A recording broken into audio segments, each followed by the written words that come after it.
Ever struggle to collect ideas from a group without turning it into chaos? Here's how the idea board and AhaSlides keep everything organized and meaningful.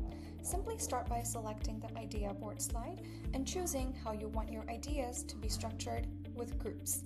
If you already know your categories, turn your groups on. For example, challenges, solutions, and lastly, opportunities. Next, your audience will submit ideas directly into these, keeping everything neat from the start. But if you want more open thinking, leave groups off. Let the ideas flow freely and organize them later once the pattern starts to appear.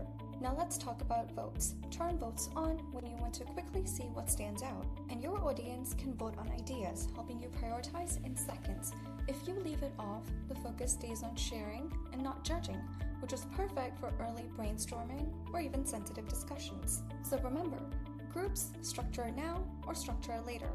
Votes, prioritize, or simply explore. Use idea board the way your session needs and not the other way around.